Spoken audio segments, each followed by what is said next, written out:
In Cold Blood by Truman Capote. The victims: Kenyon Clutter, 15. Oh my gosh, our age. Nancy Clutter, 16.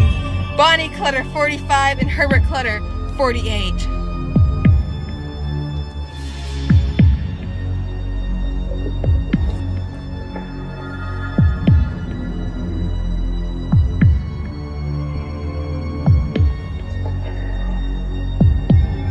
The murderers: Harry Smith and Dick Hickok.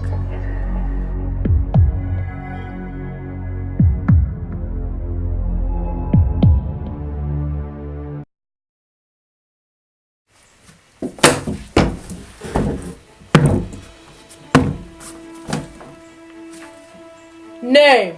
Sophia Blair. Date of birth. July 19th, 2000.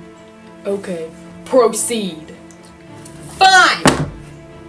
His name is Truman Capote. He was born September 30th, 1924, in New Orleans, Louisiana. As a child, he spent most of his time with his relatives in Monroeville, Alabama. He befriended the young Harper Lee. He had a lot of trouble with his family life. After his parents got divorced, he went to live with his mom.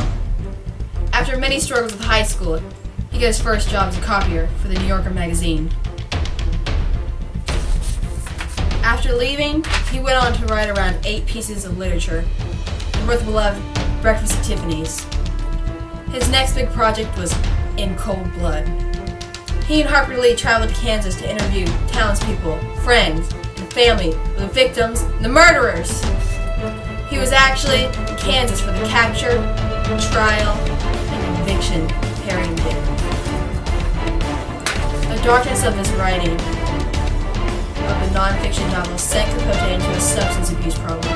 After a long battle, he passed away on August 25th, 1934. So he did it? Yeah, he wrote the book. So how did it all go down? It was November 1959 in the little town of Holcomb, Kansas.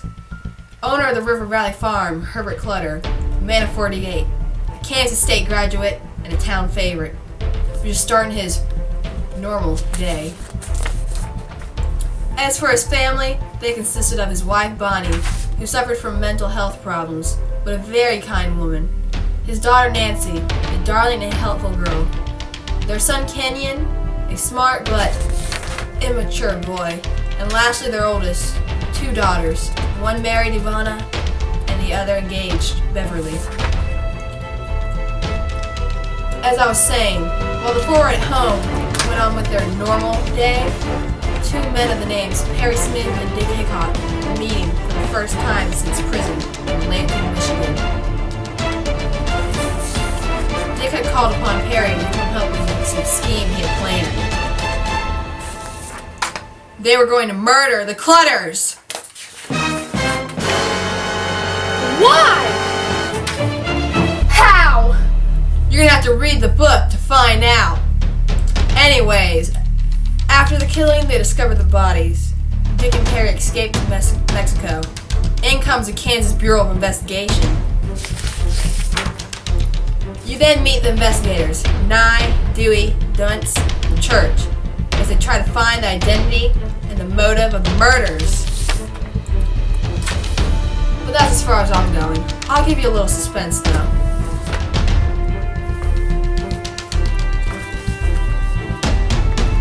Page 57. The last to see them alive. This is it! This is it!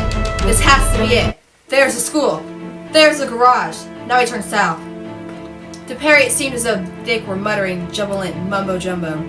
They left the highway, sped through a deserted Holcomb, and crossed the Santa Fe tracks. The bank! That must be the bank. Now we turn west. See the trees? This is it. This has to be it. The headlights disclosed a lane of Chinese elms. Bundles of wind-blown thistle scurried across it. Dick doused the headlights, slowed down, and stopped until his eyes were adjusted to the moon-illuminated night. Presently, the car crept forward.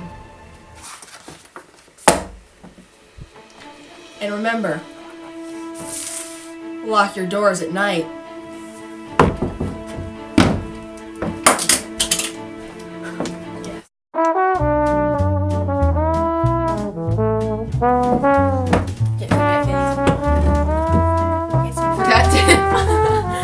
How do you number these?